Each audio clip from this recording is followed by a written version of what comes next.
Assalamualaikum warahmatullahi wabarakatuh. Kami laporkan dari rumah duka.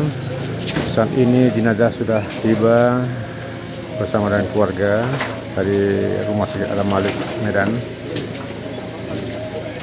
Puluhan jamaah sudah datang untuk menunggu kehadiran jenazah pada saat ini.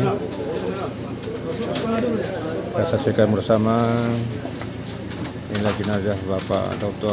Haji Almia Yusuf sudah tiba di rumah duka. Tunggu disambut oleh keluarga dan jiran tetangga, juga rekan-rekan sahabatnya.